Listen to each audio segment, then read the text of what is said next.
me présente en quelques mots, je m'appelle Mathieu Ozano, j'ai une triple casquette, je suis blogueur de la rédaction du Monde depuis quelques années.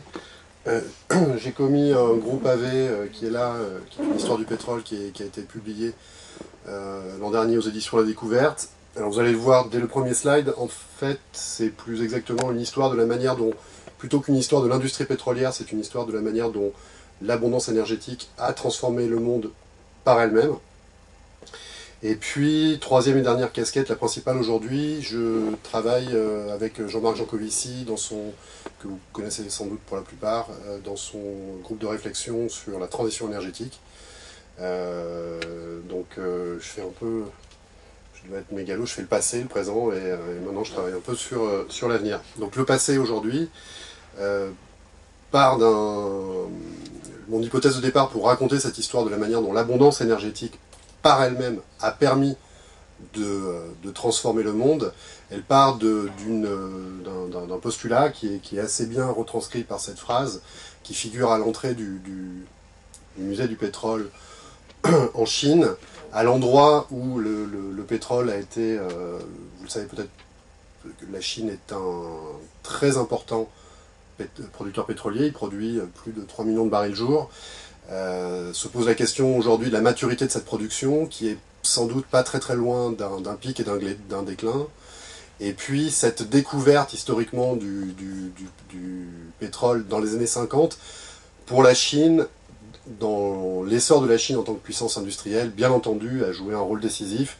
Et outre cette phrase, il y avait un mantra, je ne sais pas comment on appelait ça, une espèce de mantra proposé par Mao, qui était de dire « N'oubliez pas la leçon de Daking », qui est le nom de cette zone pétrolifère très importante en Mandchourie.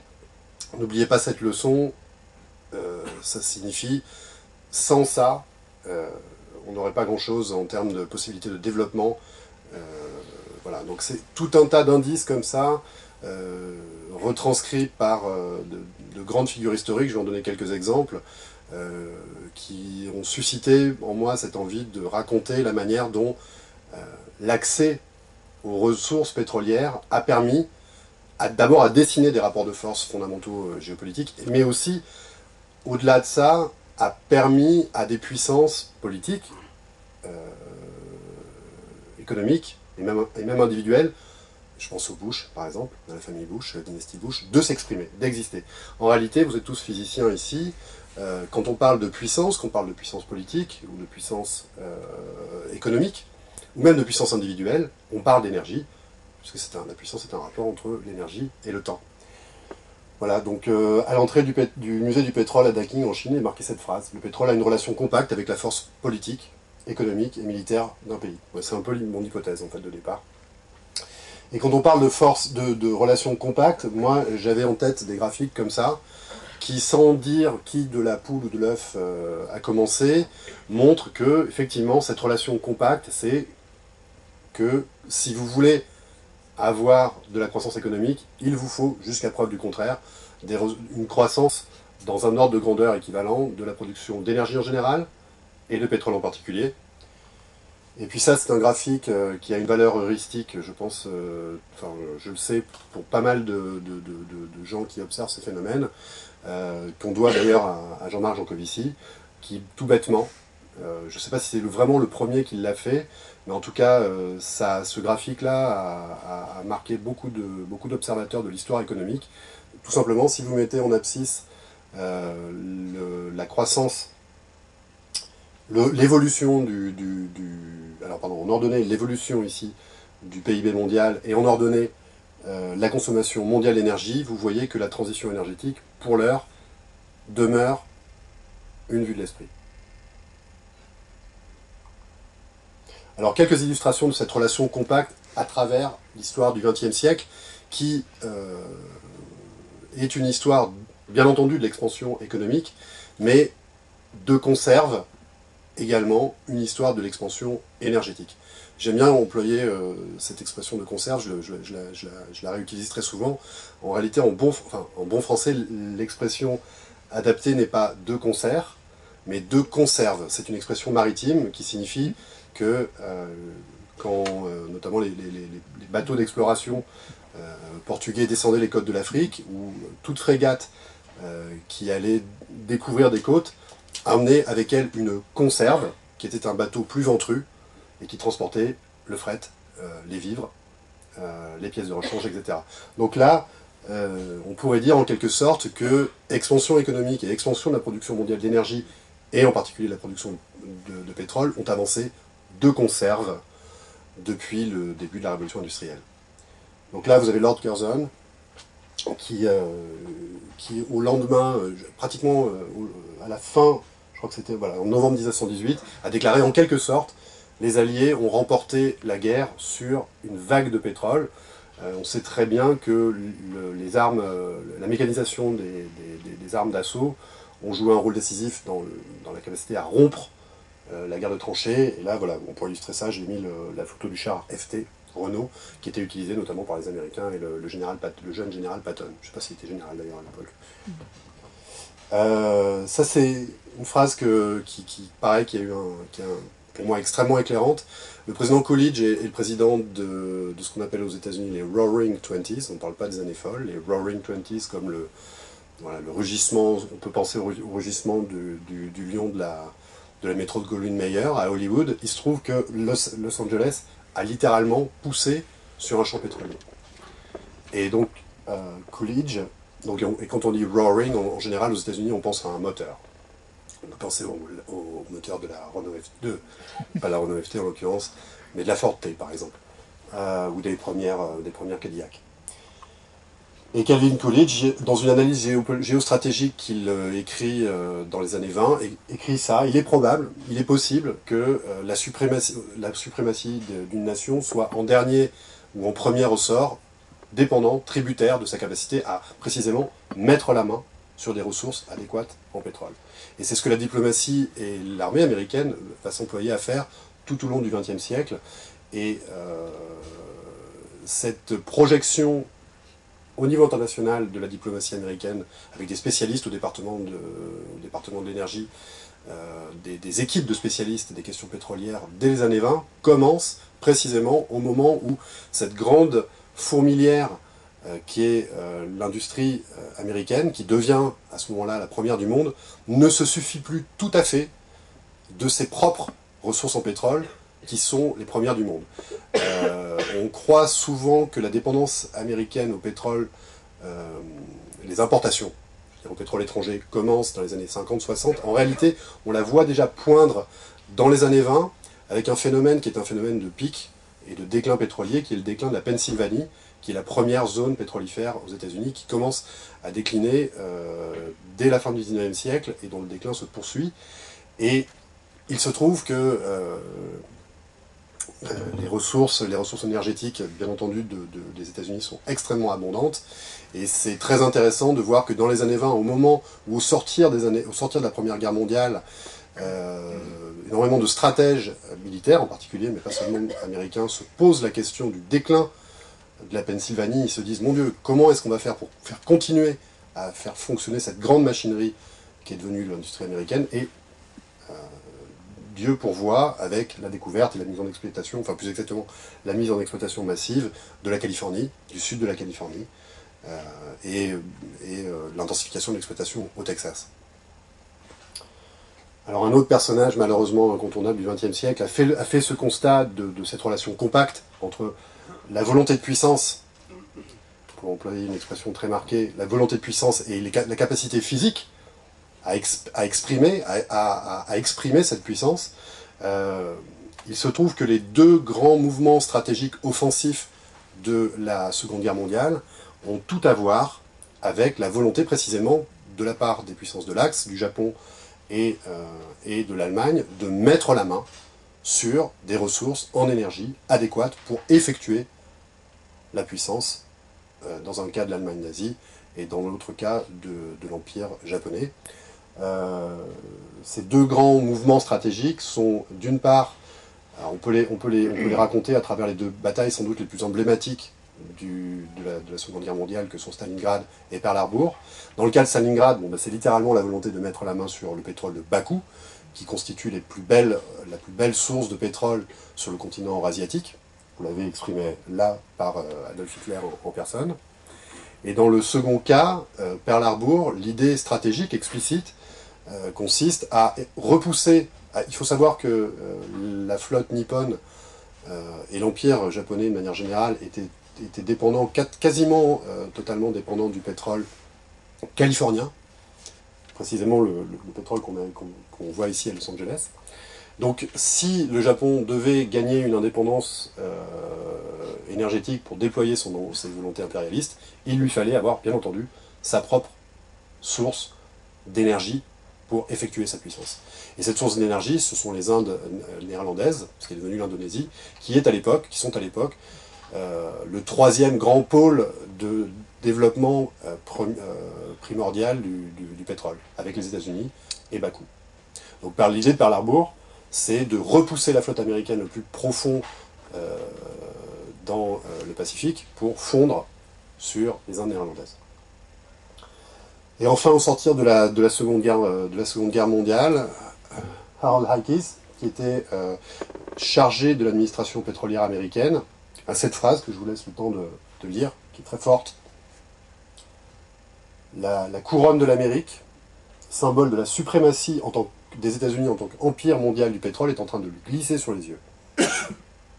Nous devons, et alors ça il écrit ça dans un magazine à grand tirage américain, il prévient la nation américaine en quelque sorte de ce que va être la stratégie américaine pour la seconde partie du XXe siècle, c'est que les ressources pétrolières américaines ne suffisant déjà même plus à assouvir les besoins d'énergie de la grande machinerie, de la grande fourmilière de l'économie américaine, il va falloir s'intéresser, vous le savez déjà, au Golfe Persique.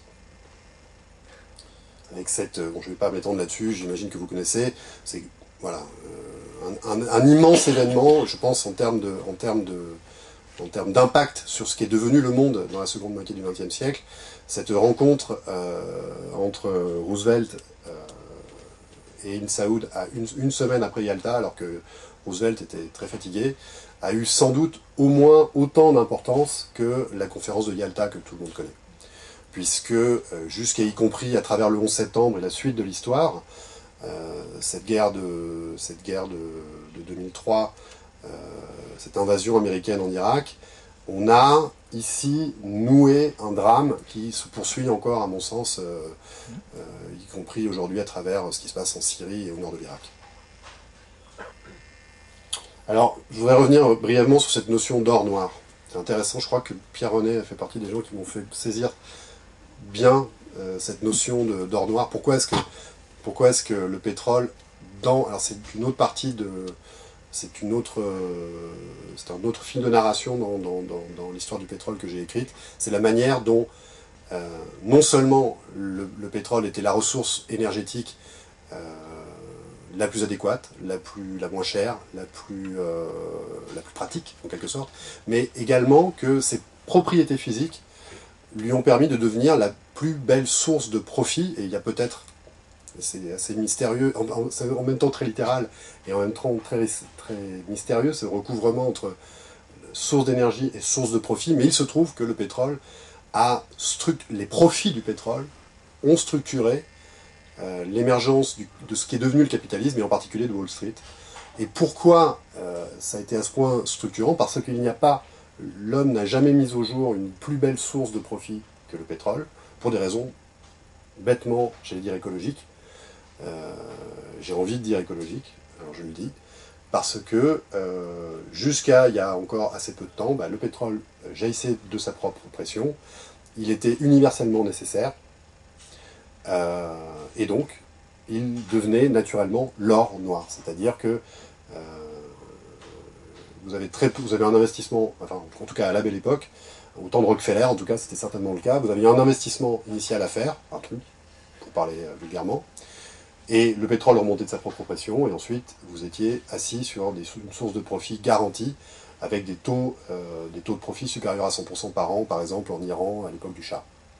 Pour des raisons physiques. Une mine de charbon, si vous arrêtez de payer les ouvriers, ou si vous arrêtez, une fois que la mine est ouverte, vous avez des investissements marginaux qui restent très importants. Le pétrole a cette particularité d'avoir des investissements en tout cas à la belle époque, à l'époque des Roaring Twenties et encore jusqu'à très peu de temps, a cette propriété tout à fait unique de réclamer des investissements marginaux faibles, voire nuls parfois, une fois que les puits sont ouverts. Et donc, il se trouve que les deux plus grandes banques du XXe siècle, les deux grands piliers de Wall Street, sont toutes les deux des banques Rockefeller. Dans le cas de la Chase Manhattan, ce qui est devenu la Chase Manhattan, c'est la banque de John, donc sans doute l'homme le plus riche de tous les temps. Et dans le cas de ce qui est devenu Citibank, c'est la banque du petit frère, William, qui est envoyé par son frère John dès 1865, je crois. La Standard Oil est créée officiellement en 1870. En 1865, John envoie son petit frère William à Wall Street investir cette source de profit incommensurable, divine, selon les propres termes de Rockefeller, obtenue grâce au pétrole de Pennsylvanie, qui allait entrer en déclin quelques années plus tard. Mais la source de profit étant ce qu'elle est, on a comme une espèce de figure de Mandelbrot qui se déploie autour de la Standard Oil. C'est tout à fait frappant de voir à quel point, en seulement 2 décennies, on connaît tous cette histoire plus ou moins, la Standard Oil est devenue, à partir de rien, en partant d'une zone où il y avait de la forêt, en Pennsylvanie, est devenue la plus puissante compagnie du monde, avec une prolifération comme ça, protéiforme, de banques d'affaires, de banques classiques, de compagnies pétrolières, de compagnies ferroviaires. Voilà, c'est ce qui est représenté là sur la tiare de l'empereur John Rockefeller. Alors, je vais passer assez rapidement là-dessus. C'est un peu un sujet qui est ma marotte. C'est dans quelle mesure, je vais y venir ensuite, dans quelle mesure la crise de 2008, la crise dite des subprimes, ne serait pas un petit peu sur les bords, en tout cas en partie, un choc pétrolier. Alors, je sais que c'est une thèse iconoclaste, c'est pour ça que ça m'intéresse de vous la raconter. Vous allez voir qu'en réalité, il y a quelques éléments solides qui permettent de faire une affirmation aussi peu courante. Alors, d'abord une analogie. Il se trouve qu'en 73, vous avez un lien très clair, on s'y intéresse beaucoup ces jours-ci, un lien très clair entre, et encore une fois assez sibyllin, entre énergie, profit, et ce que c'est que la représentation de la valeur à travers la monnaie. Il se trouve que le choc de 73 comme le choc de 79 ont entraîné, bien entendu, une inflation qui a percolé dans toutes les activités économiques, puisque le pétrole innerve toutes les activités économiques, ça c'est certain, mais aussi a entraîné des effets massifs et peut-être encore plus importants sur les niveaux de taux d'intérêt, en 73, en 79. Il se trouve qu'en 73, j'ai découvert ça en travaillant sur le sujet, il y a eu une crise des subprimes, ou en tout cas quelque chose qui ressemble à une mini-crise des subprimes. Le marché hypothécaire s'est développé très fortement dans les années 60, à partir de titrisation également, à la faveur du programme, des programmes keynésiens aux États-Unis, et en particulier à New York. Il y a eu un programme social très important. Vous connaissez New York, ces grands projects, ces grands HLM, on dirait en France, ont été construits à crédit dans les années 60. Et on a une bulle des subprimes, on a une bulle des prêts hypothécaires qui explose en 74 et qui met pratiquement la ville de New York en banqueroute. Il faut savoir qu'à l'époque, New York, c'était la population de la Suède et le budget de l'Inde. C'est New York. Cette crise met à genoux pratiquement en banqueroute, la ville de New York, et derrière, par ricochet, pratiquement la Chase Manhattan, dirigée par David Rockefeller, le petit-fils de John et le frère de la personne qui à ce moment-là est le vice-président américain, Nelson Rockefeller. Et David, avec un triumvirat, avec le patron de Morgan, de la maison Morgan, et puis le patron j'ai oublié quelle était la troisième banque, mettent New York en coupe réglée, et à un moment donné sont entraînés par un siphon d'insolvabilité, et vont demander au président Ford et à son vice-président Nelson Rockefeller un bail-out qu'ils obtiennent et qui sauve une première fois la Chase, qui était la banque la plus exposée sur ce marché hypothécaire de la ville de New York. Un an plus tard, vous avez voilà, le début de la décennie noire de New York. Je vais vous l'illustrer ici à travers le personnage principal de Taxi Driver. Alors, je passe là-dessus. Pourquoi est-ce que je dis qu'il y a un lien avec 2008 ? Je ne dis pas que 2008, la crise des subprimes est exclusivement une crise du pétrole. Je dis que, à mon sens, et je ne suis pas le seul à le dire, s'il y avait une bulle des subprimes, la pointe qui l'a fait exploser, cette bulle, c'est l'écrasement du spread. Oh, pardon. Ah, il manque un slide là. Bon, c'est la remontée. Là, vous avez sur la courbe bleue ici les taux courts, enfin le taux cible, le taux principal de la Fed. Et en rouge, les prix des carburants aux États-Unis, je crois uniquement. Vous constatez un parallélisme. Pourquoi ? Enfin, en tout cas, encore une fois, ça évolue de conserve, peut-être. Cette remontée là, par palier de 2004 à 2006 des taux d'intérêt de la Fed, elle est déterminée par le risque d'inflation. On a les minutes de discussion, et à chaque fois dans ce risque d'inflation, revient comme première préoccupation, bien entendu, la courbe rouge, c'est-à-dire la remontée des cours du baril, remontée historique. Voilà. Et ce qui fait, alors il me manque un slide là, je sais pas ce que j'ai traficoté, mais ce qui fait effectivement péter la bulle des subprimes, la pointe qui fait exploser cette bulle, c'est l'écrasement du spread entre les taux courts, ici, et les taux, l'index, les taux hypothécaires, qui se situent grosso modo à 5%, qui reste à peu près stable à 5% pendant toute la période de boom des subprimes après la bulle Internet, et jusqu'à l'éclatement de la bulle en 2007. Voilà, je trouve ça intéressant. Bon, je voulais donner un petit peu mon point de vue sur l'avenir rapidement pour terminer. Alors, quelques aperçus. Je m'aperçois en fait que j'ai pas pris le bon. C'est pas grave.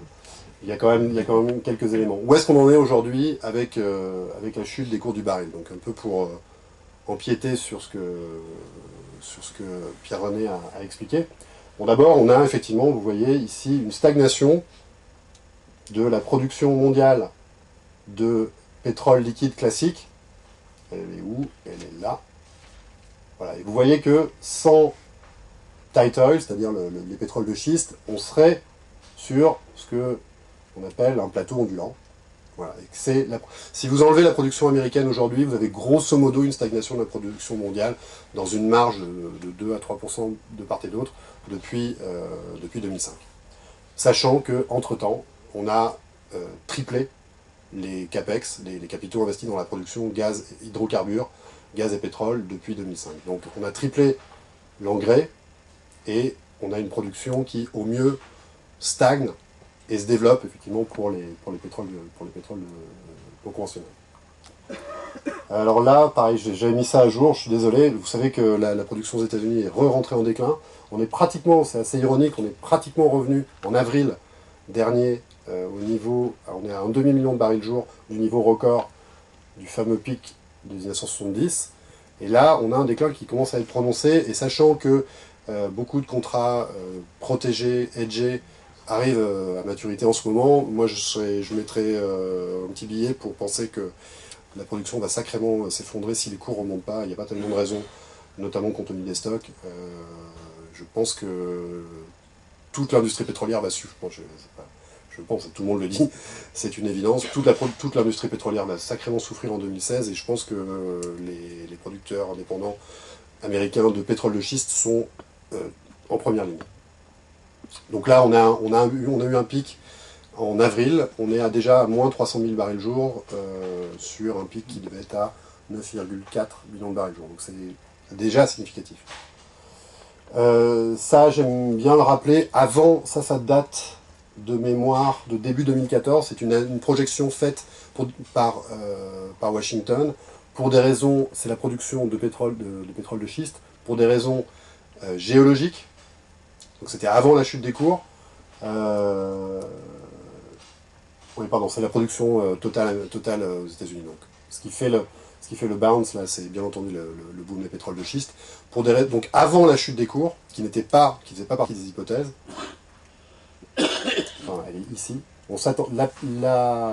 L'administration américaine, avec un scénario de prix stable, s'attendait déjà, pour des raisons physiques et géologiques, à une réplique du pic, quelque part avant 2020. Là, il est bien évident que, et je pense qu'on n'est pas sur un effondrement des cours qui est fondamentalement dû à l'offre. Je pense que puisque on a un effondrement des cours de toutes les matières premières, on a de toute évidence un phénomène qui est massivement un phénomène de la demande, et qu'on a une possibilité, que pas mal de gens soulignent ici, d'une spirale déflationniste. Si on a une spirale déflationniste et un effondrement des investissements, la course sur le tapis roulant de la production, voilà. Aujourd'hui, 80% des capex dans la production gaz-pétrole, ça sert à maintenir la production. C'est dans la production existante. Voilà. Et on sait qu'il faut remplacer à peu près l'équivalent d'une mer du Nord tous les ans, ne serait-ce que pour rester à niveau. Donc, pareil, moi je serais assez prêt à mettre un petit billet pour dire que 2015 ou 2016 sera l'année du pic pétrolier, parce que je ne suis pas sûr que derrière, compte tenu de l'inflation, on en discutera, mais moi je suis pas, enfin c'est une intuition et je suis pas ni géologue, et j'ai évidemment pas l'expertise de Pierre René là-dessus. Je regarde ça, je regarde un peu simplement des tendances. Et c'est dommage parce que je dois l'avoir sur cette fichue clé USB, mais j'ai pas pris le bon. Quand on voit pratiquement le départ en exponentiel des investissements sur la dernière décennie pétrole-gaz, et qu'on voit le résultat sur la production, donc la production, hein, quelque sorte qui fait ça, et des investissements qui font ça. Total, la compagnie Total, il y en a peut-être des gens ici qui travaillent de près ou de loin pour Total. Bon, on sait que les capex pétrole et gaz ont été grosso modo doublés, voire triplés au cours de la dernière décennie, avec une production qui a reculé d'un quart. Et encore, c'est plus si on ne compte pas les rachats récents dans le Golfe Persique. Donc voilà, vous mettez de plus en plus d'engrais, vous avez une production, vous avez des récoltes de plus en plus mauvaises. Il y a un indice qu'il y a quelque chose qui se passe dans le sol. Je voulais dire une dernière chose par rapport à ça. Vous voyez, ça c'est l'illustration de ce que je viens de dire. Là, vous avez la production des compagnies cotées depuis 2004, et là, vous avez leur capex. Pour moi, ça c'est un symptôme, hein. Un vrai symptôme. Alors, ça n'est qu'une fraction de la production mondiale. Bien sûr. On voit là que les investissements passent de 100 milliards à 300 milliards, et ça représente grosso modo la moitié de l'investissement mondial, aussi bien au début de la courbe, c'était 200 à l'époque. Pardon, la courbe rouge à l'époque où l'échantillon, là, qui sont les grandes sociétés, investissaient 100 milliards de dollars, l'ensemble de l'industrie, y compris les sociétés nationales, investissait 200. Et au bout de la courbe, quand le même échantillon investissait 300, l'ensemble de l'industrie investissait 650. Bon, voilà. Donc c'est pour vous montrer que c'est un échantillon qui est à peu près la moitié de l'industrie mondiale. Il y a un truc qui est très intéressant là, c'est qu'il y a eu un pic CAPEX, en quelque sorte, avant la chute des cours. 6 mois avant la chute des cours. C'est-à-dire qu'on voyait dans le Wall Street Journal des actionnaires de Exxon, de Chevron, qui disaient « mais on s'y retrouve pas. Vous avez multiplié par 2, par 3 vos CAPEX, sur la production, on ne s'y retrouve pas, donc maintenant, vous avez sans doute tous vu ça, on arrête les frais, on ralentit les capex. Le pic capex, donc il l'a, c'est carrément on parle de moins 20%, l'AIE parle de moins 20% pour 2015, et encore moins 16% au doigt mouillé, c'est sans précédent. C'est 2 années de suite, on a vu ça un petit peu le seul élément de comparaison, c'est le contre-choc pétrolier. 86. Simplement, en 86, la planète pétrole il y avait encore des choses à faire. Aujourd'hui, on se demande bien, vu le départ en exponentiel des capex dans les années 2000, on se demande bien où est-ce qu'on va pouvoir continuer cette course sur le tapis roulant du déclin de la production existante, qui est évaluée, alors selon la littérature, entre 4 voire 8% en moyenne au niveau mondial. C'est-à-dire que si vous ne faites rien, si vous arrêtez les investissements, vous perdez l'équivalent d'une mer du Nord par an, au moins. Ce qui est, voilà. Et là, vous arrivez à perdre la moitié de la production mondiale en 10 ans. Voilà, c'est ça. Voilà. Ça, c'est une représentation par l'AIE de ce qui se passe si vous arrêtez, hypothèse d'école, hein, bien entendu, si vous arrêtez les investissements, vous êtes en 2035 c'est à peine croyable, à 10 millions de barils le jour. c'est-à-dire 1/10 de la production. Alors bon là on compte, disons, 1/7 de la production mondiale actuelle. Et là aujourd'hui, on est parti pour avoir une chute incroyable des investissements dont on ne se relèvera pas tellement si, et c'est ça mon mot de la fin, si on croit qu'il y a une relation compacte entre l'énergie que vous mettez dans le système et ce que le système est capable de faire. Donc si ce qui produit l'énergie du système commence entre dans une crise profonde, l'industrie pétrolière est la première filière industrielle du monde en chiffre d'affaires et de très loin, qu'est-ce qui se passe pour le système? Voilà.